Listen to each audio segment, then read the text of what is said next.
నందమూరి తారక రామారావు గారు ముఖ్యమంత్రిగా ప్రమాణ స్వీకారం చేసి తెలుగుదేశం పార్టీ ప్రభుత్వాన్ని ఏర్పాటు చేసినటువంటి దినం. ఈ దేశంలో పార్టీని ఏర్పాటు చేసి 9 నెలల కాలంలో పార్టీని అధికారంలోకి తీసుకొచ్చి తెలుగువారి ఖ్యాతిని ప్రపంచానికి చాటి చెప్పినటువంటి మహనీయుడు, దైవాంశ సంభూతుడు నందమూరి తారక రామారావు గారు. అందుకే తెలుగు ప్రజలకు ఇది ఒక ప్రత్యేకమైనటువంటి దినం. ఆనాటి దేశ రాజకీయాల్లో కాంగ్రెస్ పార్టీని ఎదిరించి ఆంధ్రప్రదేశ్లో ఒక సమూలమైనటువంటి మార్పులకి, దేశ రాజకీయాల్లో ఒక నూతన వరవడికి శ్రీకారం చుట్టినటువంటి పార్టీ తెలుగుదేశం పార్టీ, మహనీయుడు నందమూరి తారక రామారావు గారు. సాధారణమైనటువంటి కుటుంబాలకి, రాజకీయాల్లో ఎటువంటి సంబంధం లేనటువంటి వ్యక్తులకు ఎమ్మెల్యే కావడం, ఎంపీ కావడం అనేటువంటిది కలలో కూడా ఊహించుకోలేనటువంటి వ్యక్తులకు, కుటుంబాలకి, ఉన్నత విద్యావంతులకి, డాక్టర్లకి, లాయర్లకి, అతి సామాన్యమైనటువంటి కుటుంబాల్లో నుంచి ఎమ్మెల్యేలు, ఎంపీలు చేసి మంత్రులుగా, జిల్లా పరిషత్ చైర్మన్లుగా అనేక మార్పులు తీసుకొచ్చినటువంటి మహనీయుడు నందమూరి తారక రామారావు గారు. దేశ రాజకీయాల్ని మలుపు తిప్పినటువంటి పార్టీ తెలుగుదేశం పార్టీ. జాతీయ రాజకీయాల్లో కూటమిని ఏర్పాటు చేసి నేషనల్ ఫ్రంట్ ద్వారా కాంగ్రెస్ పార్టీని దేశ రాజకీయాల్లో ఎదిరించి అధికారంలోకి తీసుకొచ్చిన national front chairman Nandamuri Taraka Ramarao గారు. ఒక ప్రాంతీయ పార్టీ పార్లమెంట్లో ప్రతిపక్ష స్థానంలో సాధించినటువంటి పార్టీ తెలుగుదేశం పార్టీ. ప్రధాన ప్రతిపక్ష హోదా తెలుగుదేశం పార్టీది 1984 ఎన్నికల్లో. ఆనాటి నుంచి ఈనాటి వరకు భారతదేశంలో ఏ ప్రాంతీయ పార్టీ దేశ రాజకీయాల్లో ఈనాటి ఎన్డీఏ అయినా, ఆనాటి నేషనల్ ఫ్రంట్ అయినా, యుఎన్పి అయినా, దేశ రాజకీయాల్లో తెలుగుదేశం పార్టీది, ఆనాటి మహనీయుడు నందమూరి తారక రామారావు గారైనా, ఈనాటి గౌరవ ముఖ్యమంత్రి పార్టీ అధ్యక్షులు చంద్రబాబు నాయుడు గారైనా, యువనేత నారా లోకేష్ గారు కొనసాగింపుగా ఎన్డీఏ కూటమిలో ఈ రాష్ట్రానికి అభివృద్ధి, సంక్షేమం, పరిశ్రమలు, పెట్టుబడులు, ఉపాధి కల్పన కోసం ఏ విధంగా పనిచేస్తున్నారో, ఏ విధంగా ఫలితాలు సాధిస్తున్నామో చూస్తూనే ఉన్నారు. ఈ దేశంలో కిలో 2 రూపాయలకి బియ్యం అయినా, పక్కా గృహ నిర్మాణం అయినా, ఆడబడుచులకి ఆస్తిలో సమాన వాటా ఏర్పాటు చేసిన విశ్వవిద్యాలయాలు, మహిళా విశ్వవిద్యాలయాలు ఏర్పాటు చేసిన, ఎస్సీ కమిషన్ ఏర్పాటు చేసిన, ఎస్సీ ఫైనాన్స్ కార్పొరేషన్ ఏర్పాటు చేసిన, మైనారిటీ కార్పొరేషన్ ఏర్పాటు చేసిన, బీసీ కార్పొరేషన్లు ఏర్పాటు చేసిన, ఏమి చేసినా ఈ ఉమ్మడి రాష్ట్రంలో తెలుగుదేశం పార్టీ చేసింది. సమాజంలో అన్ని వర్గాలకు, అట్టడుగునున్నటువంటి వర్గాలకి న్యాయం చేసినటువంటి పార్టీగా నాటి నుంచి నేటి వరకు అన్న నందమూరి తారక రామారావు గారైనా, నారా చంద్రబాబు నాయుడు గారైనా, ఈనాటి యువనేత నారా లోకేష్ గారైనా ఏ ఆశయాలతో, ఎవరి కోసం తెలుగుదేశం పార్టీని స్థాపించామో సమాజమే దేవాలయం, ప్రజలే దేవుళ్ళనే నినాదంతో తెలుగుదేశం పార్టీ స్థాపించారో ఈనాటి మూడో తరం నాయకుడు యువనేత నారా లోకేష్ గారు యువగళం పేరుతో ప్రజల ముందుకు వచ్చారు. ఈ సమాజంలో ఉన్నటువంటి అన్ని వర్గాల అవసరాలు, ప్రాధాన్యతలు ఎన్డీఏ ప్రభుత్వం ఏర్పడ్డాయాక కూటమి ప్రభుత్వం ఓవైపున భారతీయ జనతా పార్టీ ప్రధానమంత్రి నరేంద్ర మోడీ గారు, మరొక వైపున జనసేన పార్టీ ఉప ముఖ్యమంత్రి పవన్ కళ్యాణ్ గారు తెలుగుదేశం పార్టీతో అందరితో సమన్వయం చేసుకుంటూ అందరికీ సంక్షేమం, అభివృద్ధి అందాలనే ఆలోచనతో ముందుకు పోతున్నాం. మరొకసారి తెలుగువారి విజయాన్ని, తెలుగుదేశం పార్టీ 1982 నుంచి నేటి వరకు 43 సంవత్సరాలుగా అధికారంలో ఉన్న, ప్రతిపక్షంలో ఉన్న ప్రజల పక్షాన నిలబడ్డాం. భవిష్యత్తులో కూడా నారా లోకేష్ గారి నాయకత్వంలో ప్రభుత్వం, మరొక వైపున పార్టీ ప్రజల పక్షాన నిరంతరం సేవ చేస్తూ కొనసాగిస్తారు అని చెప్పి తెలియజేస్తూ, ఈ సందర్భంగా ఉమ్మడి నెల్లూరు జిల్లా 10 నియోజకవర్గాలు, పార్లమెంటుగా తీసుకుంటే కందుకూరు కూడా మనలో ఉన్నది. ఈ మధ్యనే ఒంగోలు జిల్లాలో మళ్ళీ కలపడం జరిగింది. ఉమ్మడి నెల్లూరు జిల్లా అన్ని నియోజకవర్గ కేంద్రాల్లో మే 28 మహానాడు లోపల 2026 నందమూరి తారక రామారావు గారి విగ్రహాలను ఏర్పాటు చేయాలనేటువంటిది ఒక ఆలోచన చేస్తున్నాం. అదేవిధంగా 2027 మహానాడు నాటికి అన్ని మండల కేంద్రాలు, మున్సిపాలిటీల్లో నందమూరి తారక రామారావు గారి విగ్రహాలని ఏర్పాటు చేయాలనేటువంటి సూచనలు, సలహాలు కూడా వచ్చినాయి. ఇవి 2 మండల కేంద్రాలు, మున్సిపల్ కేంద్రాలు, నియోజకవర్గ కేంద్రాల్లో పెద్దలు జిల్లా ఇన్ఛార్జి మంత్రివర్యులు ఫరూక్ గారు, ఆనం రామనారాయణ రెడ్డి గారు, డాక్టర్ పొంగూరు నారాయణ గారు, మన parliament zone coordinator Ram Gopal Reddy గారు పెద్దలందరితో మాట్లాడి ఎక్కడెక్కడ విగ్రహాలు ఏర్పాటు చేయాలో ఆ శాసనసభ్యులు, ఆ నేతలతో మాట్లాడి ఏర్పాట్లు చేయాలని, అదేవిధంగా తిరుపతి పార్లమెంట్లో ఉన్నటువంటి సర్వేపల్లి, గూడూరు, వెంకటగిరి, సుల్లూరుపేట ఈ నియోజకవర్గాల్లో కూడా పెద్దలు సోమిరెడ్డి చంద్రమోహన్ రెడ్డి గారు, జిల్లా పార్టీ అధ్యక్షురాలు పనబాక లక్ష్మి గారు, అక్కడ ఉన్నటువంటి స్థానిక శాసనసభ్యులు సునీల్ గారు, రామకృష్ణ గారు, నెలవల విజయశ్రీ గారు, అదేవిధంగా పార్టీ సమన్వయకర్తగా ఉన్నటువంటి గంగా ప్రసాద్ గారు అందరితో మాట్లాడి వారు నిర్ణయం తీసుకుంటాం. అదేవిధంగా పెద్దలు ఎంపీ వేమిరెడ్డి ప్రభాకర్ రెడ్డి గారుతో ఇప్పటికే అనేక విషయాలు చర్చించాం. వారు జిల్లాలో ఏర్పాటు చేసేటువంటి విగ్రహాలు, అదేవిధంగా చెన్నైలో కూడా గతంలో ప్రతిపాదన వచ్చింది. చెన్నైలో కూడా, ఎందుకంటే నందమూరి తారక రామారావు గారు సినీ హీరోగా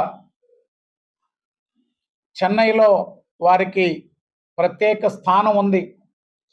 అభిమానుల్లో కానీ, అక్కడ ఉన్నటువంటి స్థానికుల్లో కానీ. దాన్ని కూడా వేమిరెడ్డి ప్రభాకర్ రెడ్డి గారు, అదేవిధంగా రాజ్యసభ సభ్యులు బేదా మస్తాన్ రావు గారితో కూడా సంప్రదించి అక్కడ కూడా ఏర్పాట్లు చేసేందుకు ఒక ఆలోచన చేస్తున్నాం. వీటితో పాటుగా జనవరి 27 యువనేత నారా లోకేష్ గారు యువగళం పాదయాత్ర ప్రారంభించి 3 సంవత్సరాలు పూర్తవుతున్నది. 2023 జనవరి 27న పాదయాత్ర ప్రారంభించే నాటికి ఈ రాష్ట్రంలో ఉన్నటువంటి పరిస్థితులు, ఆనాటి ప్రభుత్వం పాలన, అరాచకాలు, దుర్మార్గాలు, అవినీతి, అసమర్థ పాలనతో ప్రజలు అల్లాడిపోతున్నటువంటి పరిస్థితుల్లో, భయభ్రాంతులకు గురవుతున్నటువంటి తరుణంలో యువనేత నారా లోకేష్ గారు ఒక ఆశా కిరణంగా ప్రజల ముందుకు వచ్చారు. 226 రోజులు 3132 కిలోమీటర్లు ఈ పాదయాత్ర ద్వారా అన్ని వర్గాలకి ఓ భరోసా కల్పించారు. ప్రభుత్వం అధికారంలోకి వచ్చాక ఏదైతే ప్రజలకి అవసరాలు, వారి ఆకాంక్షలు తీర్చేందుకు కూటమి ప్రభుత్వం ద్వారా పెద్దలు నారా చంద్రబాబు నాయుడు గారు, పవన్ కళ్యాణ్ గారు, ప్రధానమంత్రి నరేంద్ర మోడీ గారి ఆశీస్సులతో ఆ కార్యక్రమాలన్నీ నెరవేర్చే ప్రయత్నం చేస్తున్నటువంటి యువనేత లోకేష్ బాబు గారు, వారు ఏదైతే విద్యాశాఖ మంత్రిగా ఈ సమాజంలో ఉన్న అట్టడుగు బడుగు బలహీన వర్గాలకి ఉన్నతమైనటువంటి ప్రభుత్వ విద్యను అందించాలనేటువంటి ఆలోచనతో ఆ శాఖ చేపట్టారు. ప్రభుత్వ పాఠశాలల పటిష్టత కోసం, బలోపేతం కోసం వారు చేస్తున్నటువంటి ప్రయత్నాలకు బాసటగా ఈ ఉమ్మడి నెల్లూరు జిల్లా తెలుగుదేశం పార్టీ నాయకత్వం, ఆ యువగళం స్ఫూర్తిగా జనవరి 27వ తారీఖున ఒక కార్యక్రమం తీసుకోవాలని ఆలోచన చేస్తున్నాం. ఇప్పటికే పెద్దలు మంత్రివర్యులు ఆనం రామనారాయణ రెడ్డి గారు, డాక్టర్ నారాయణ గారు, పార్లమెంటు సభ్యులు వేమిరెడ్డి ప్రభాకర్ రెడ్డి గారు,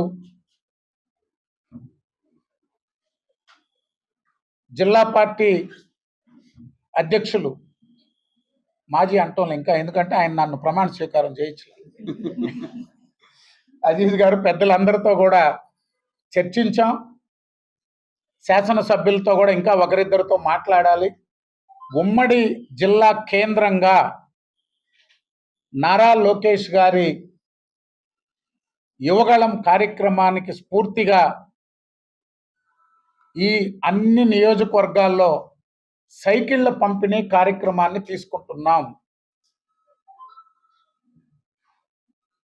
1600 కిలోమీటర్లు milestone Atmakur, 1700 Venkatagiri, 1800 Gudur, Sullurpeta,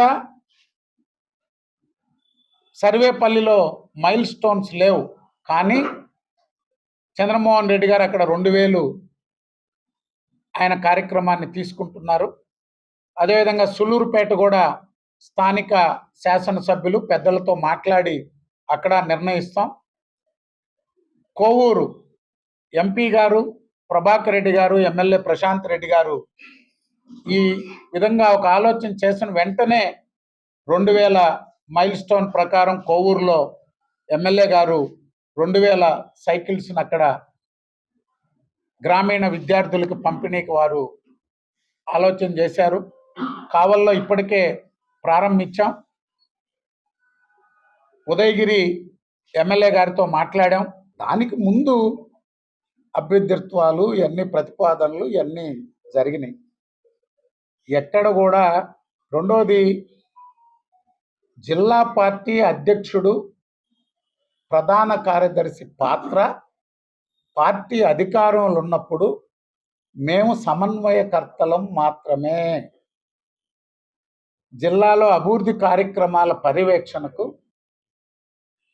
incharge మంత్రి ఫరూక్ గారు ఉన్నారు, పార్లమెంటు సభ్యులు వేమిరెడ్డి ప్రభాకర్ రెడ్డి గారు ఉన్నారు, ఈ పార్లమెంటుకి ఇన్ఛార్జిగా ఉన్న జోన్ కోఆర్డినేటర్ రామ్ గోపాల్ రెడ్డి గారు ఉన్నారు.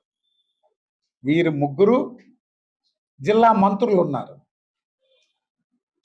ప్రభుత్వ పరమైనటువంటి కార్యక్రమాలు కానీ ఏదైనా పార్టీ సంబంధమైనటువంటి విషయాల్లో కానీ వారు ముగ్గురు అందరితో చర్చించి ఏదైనా నిర్ణయాలు ఉంటాయి రాష్ట్ర పార్టీ దృష్టికి తీసుకెళ్లి పరిష్కారాలు ఏదన్నా ఉంటే దాంట్లో మేము ఒక అంతర్భాగం మాత్రమే.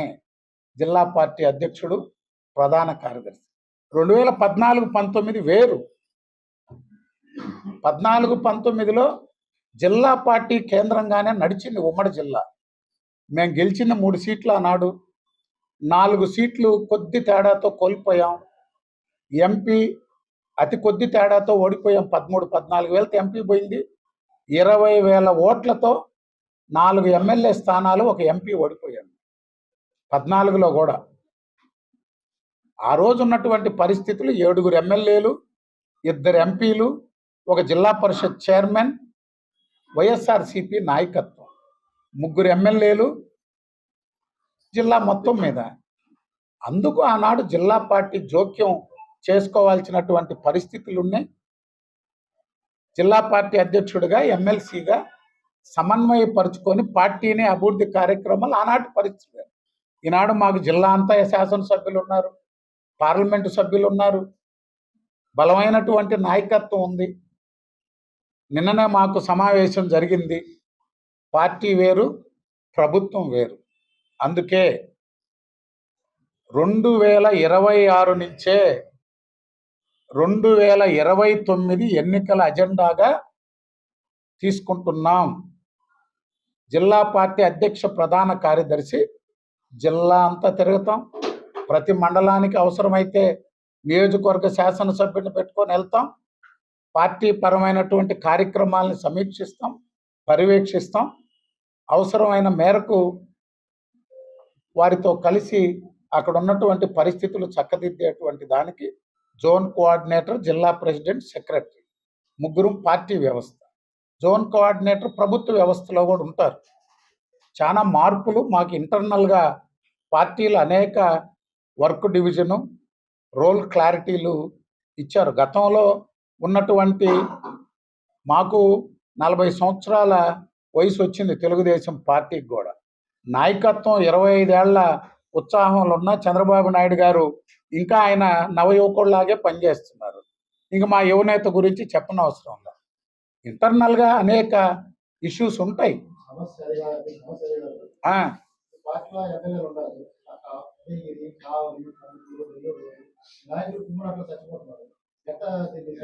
ఏమయ్యా, నువ్వు మొన్ననే కదా చూసావు నెల్లూరు రూరల్లో కార్యక్రమం ఎట్లా జరిగిందో.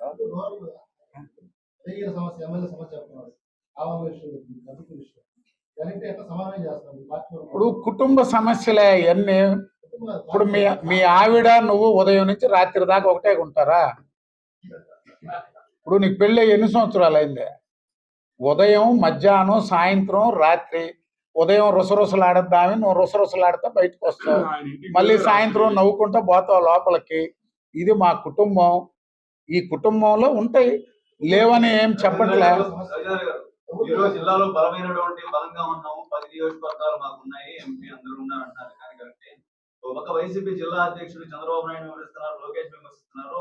ఆయనకి ధీటుగా సమాధానం చెప్పడానికి జిల్లా నుంచి ముందుకు రావట్లేదని విమర్శిస్తున్నాయి. ఏదైనా ఉంటే సోమిరెడ్డి గారు స్పందిస్తున్నారన్నటువంటి విమర్శలు ఉన్నాయి. ఈ మీద స్పందిస్తారు. ఇప్పుడు ఇప్పటికే సోమిరెడ్డి గారు అనునిత్యం గోవర్ధన్ రెడ్డి గారి దీని మీద, సోమిరెడ్డి గారు ఏం తెలుగుదేశం పార్టీ, ఆయన ఏమో వేరే పార్టీ. అవునయ్యా, గోవర్ధన్ రెడ్డి గారు ఆ ఒక నియోజకవర్గ కేంద్రంగా అక్కడ ఘర్షణ వైఖరి నడుస్తుంది. కాకాణి గోవర్ధన్ రెడ్డి గారు 1924లో చేసిన అక్రమాల మీద సోమిరెడ్డి చంద్రమోహన్ రెడ్డి గారు పోడారేడు ప్రతిపక్ష నాయకుడిగా. కాకాణి గోవర్ధన్ రెడ్డి గారిని ఆయన కేసులు పెట్టారు, శిక్ష అనుభవించాడు, వచ్చాడు. కాకాణి గోవర్ధన్ రెడ్డి గారు నిరంతరం చంద్రమోహన్ రెడ్డి గారిని బలహీనపరచాలా, చంద్రమోహన్ రెడ్డి గారిని అవమానపరచాలా, చంద్రమోహన్ రెడ్డి గారి మీద కొత్తగా కాకాణి గోవర్ధన్ రెడ్డి గారు చెప్పిన దాంట్లో ఆయన ప్రతిపక్షంలో, ఆయన అధికారంలో చంద్రమోహన్ రెడ్డి గారి మీద ఏనాడైనా ఆయన చేసిన ఆరోపణలు ఒకటైనా రుజువైనయా? ఇతర దేశాలంతా ఆస్తులు అన్నాడు, ఆయన పెట్టింది ఒకటన్నా 5 ఏళ్ళ అధికారం నుండి ఏ రోజైనా వాటి గురించి ఏమైనా నిరూపించగలిగాడా? సార్ అంటే కాకాని గోవర్ధన్ రెడ్డి గారు ప్రత్యేకంగా సోమిరెడ్డి గారి పైన వ్యక్తిగత హననానికి పాల్పడుతున్నారన్న ఆరోపణ. ఆయన డైరెక్ట్ గా ఎదుర్కోలేని పరిస్థితులు కూడా ఉన్నాయి. జిల్లా అధిష్టానంగా మీరు ఎవరు కూడా సపోర్ట్ చేయట్లేదనే ఇది వస్తున్నాయి సార్. అంటే వ్యక్తిగతంగా మాట్లాడుతున్నారు మీరు ప్రెస్ మీట్ ఇప్పుడు కాదయ్యా, నువ్వు కొత్తగా మీరు అసలు చంద్రమోహన్ రెడ్డి గారు 5 సంవత్సరాలు జిల్లా అంతా కలిసి పోరాడారు అక్కడ. నువ్వు ఈ రోజు ఈ వారం రోజులు జరిగినటువంటి సంఘటనల్ని గురించి నువ్వు ఏదేదో మాట్లాడి మీరేదేదో ఊహల్లో మీరు మాట్లాడతట. జగన్మోహన్ రెడ్డి నీకు కాకాని గోవర్ధన్ రెడ్డి గారి కేసులు అందరూ కలిసే చేశారు. దాంట్లో చంద్రమోహన్ రెడ్డి గారు ఏ ఆరోపణలు చేశాడో అవన్నీ నిరూపితమైనవి. చంద్రమోహన్ రెడ్డి గారు ఏదైతే చెప్పాడో ఆరోపణలన్నీ నిరూపించాడు, ఇది చేశాడు. కాకాని గోవర్ధన్ రెడ్డి నిన్న మాట్లాడినటువంటి భాష కూడా చాలా అభ్యంతరకరం. మీకు నేను నేరుగా చెప్తున్నా ఈరోజు మీడియా ద్వారా. గతంలో నేనే ఫోన్ చేసి మాట్లాడా, ఆయన అధికారంలో ఉన్నప్పుడు, మేము ప్రతిపక్షంలో ఉన్నప్పుడు. మీ భాష కరెక్ట్ కాదు, మన జిల్లా దీంట్లో కరెక్ట్ కాదు, వ్యక్తిగతంగా మరీ దిగజారి మాట్లాడుకోవడం. నేను ఎందుకు చెప్పానంటే పరిధులు దాటిపోయి ఆ రోజు కూడా చంద్రమోహన్ రెడ్డి గారి కుటుంబానికి నేనే ప్రెస్ మీట్ పెట్టా ఇక్కడ. వాళ్ళ తల్లి గురించి, వారి కుటుంబం గురించి మాట్లాడినప్పుడు ఆమె ఒక నల్లపురెడ్డి కుటుంబం నుంచి వచ్చిన ఆడబడుచు, గౌరవంగా బతికినటువంటి కుటుంబం. వ్యక్తిగతం పోరాటం, కేసులు, కొట్లాటలు, అవినీతి గురించి మాట్లాడుకోవడం అవి వేరు. కానీ మన జిల్లాకు ఒక సాంప్రదాయం ఉంది.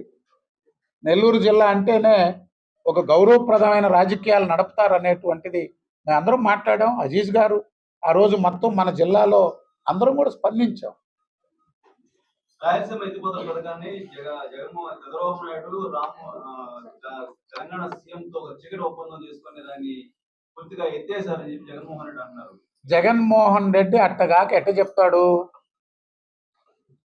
జగన్మోహన్ రెడ్డి కుటుంబం వివేకానంద రెడ్డిని హత్య చేసి నారాసుర రక్త చరిత్రని సాయంత్రానికి చెప్పి ఉదయం గుండిపోటని, మధ్యాహ్నం అనుమానం వచ్చింది, సాయంత్రానికి నారాసుర రక్త చరిత్ర అన్నారు. 5 ఏళ్ళు ముఖ్యమంత్రి గుండి తన కుటుంబానికి, తన అన్నకి జీవితాంతం ఊడిగం చేసిన Vivekananda Reddy murder case CBI ఎంక్వైరీలకి లేకపోతే ఏ ఎంక్వైరీలు కూడా వద్దని పోరాటం చేసిన ముఖ్యమంత్రి జగన్మోహన్ రెడ్డి గారు. రాయలసీమ ద్రోహి ఎవరైనా ఉన్నారంటే జగన్మోహన్ రెడ్డి. ఒక పరిశ్రమ కానీ, ఒక టీఎంసీ నీళ్లు కానీ, ఏ జిల్లాకైనా తాగునీరు కానీ ఏం చేశాడో చెప్పే ధైర్యం ఉందా వైఎస్ఆర్ పార్టీకి, జగన్మోహన్ రెడ్డికి? మేము చర్చకు సిద్ధం. 43 సంవత్సరాల తెలుగుదేశం పార్టీ ఈరోజు హంద్రి నీవా అయినా, గాలేరు నగర్ అయినా, తెలుగు గంగ అయినా ఏ జిల్లాకి ఏం చేశామో చెప్పేదానికి తెలుగుదేశం పార్టీ సిద్ధం. జగన్మోహన్ రెడ్డి ఏం చేశాడో చెప్పేదానికి ఏమైనా ఉందా అని అడుగుతున్నాం. వాళ్ళు అట్టగాక ఎట్ట చెప్తారయ్యా? పింక్ డైమండ్ అన్నారు, 5 ఏళ్ళు ముఖ్యమంత్రి గుండి కేసులు మూసేశారు. 57 మంది కమ్మ కులానికి డిఎస్పీలకి ప్రమోషన్ అన్నారు, మూసేశారు. పోలవరంలో దిక్కులేని అవినీతి అన్నారు, ఏ ఇది లేదు. పోలవరాన్ని కుంగతీయడం తప్పితే అమరావతి రైతులు మొత్తం అమరావతి ఏం చెప్పారు? 3 రాజధానులు అన్నారు. మేము అమరావతికి వ్యతిరేకం కాదన్నారు. మళ్ళీ మేము అమరావతికి మా పార్టీ వ్యతిరేకం కాదని ఓడిపోయాక చెప్పారు. నిన్నటి రోజున మునకలో అమరావతి కడుతున్నారని చెప్పి నువ్వెందుకు ఇల్లు కట్టుకున్నావాడ? రోజుకో డ్రామా, రోజుకో వేషం వేసేటువంటి నాయకుడు జగన్మోహన్ రెడ్డి గారు, వైఎస్ఆర్ కాంగ్రెస్ పార్టీ. కేవలం అబద్ధపు ప్రచారం, విష ప్రచారం, అభూత కల్పనలతో ఈ ప్రభుత్వం మీద ఒక చెడు ప్రచారాన్ని నిర్వహించడమే కార్యక్రమంగా జగన్మోహన్ రెడ్డి గారు పెట్టుకున్నారు. ఎందుకు రాలా? ఒక్క పరిశ్రమ ఎందుకు రాలా? ఉన్నాయన్నీ ఎందుకు వెళ్ళిపోయినాయి? భారతదేశంలోనే హైయెస్ట్ ఇన్వెస్ట్మెంట్ ఎలా తేగలిగారు చంద్రబాబు నాయుడు గారు, నారా లోకేష్ గారు, కూటమి ప్రభుత్వం? ఇవన్నీ వైఎస్ఆర్సీపీ విష ప్రచారం తప్పితే ఏమీ లేదు.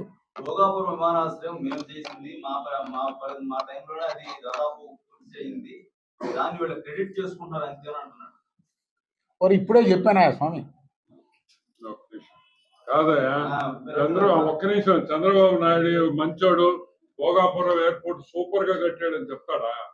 ఏ అపోజిషన్ లీడర్ ఆ మాట చెప్పలేడు కదా. భోగాపురం ఎయిర్పోర్టు 5 ఏళ్ళు తెలుగుదేశం ప్రభుత్వం అధికారంలో ఉండి అక్కడ అన్ని చేస్తే ఏం మాట్లాడాడు జగన్మోహన్ రెడ్డి గారు? ఎంత యాపకతున్నాడు వాళ్ళని. భోగాపురం ఎయిర్పోర్ట్ ఆయన చేస్తుంటే ఆయన ఓపెన్ చేసిపోయి ఉండొచ్చు. 18 నెలలు 24/7 టార్గెటెడ్గా టైం లైన్ పెట్టి ఎయిర్పోర్ట్ని పూర్తి చేశాం.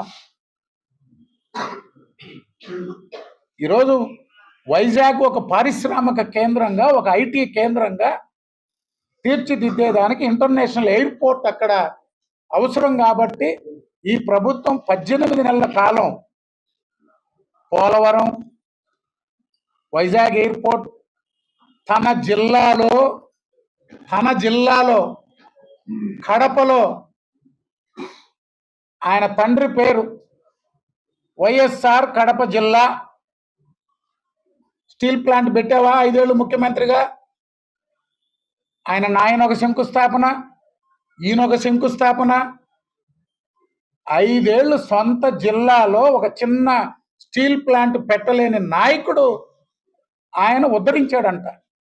అందువల్ల వాళ్ళు చెప్పే వాటన్నిటికీ సమాధానాలు చెప్పుకుంటూ పోతే వారాలు నెలల తరబడి కూడా చాలు.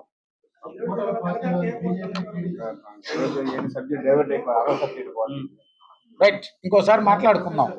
మేము ఈరోజు జనవరి 9 విశేషమైనటువంటి చరిత్ర సృష్టించినోడు ఇప్పుడు ఆ చరిత్రని తిరగరాయబోతున్నాడు.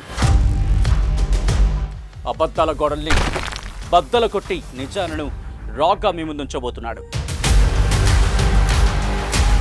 నిజమైన వార్తల కోసం వెంటనే డౌన్లోడ్ చేసుకోండి రా యాప్ని.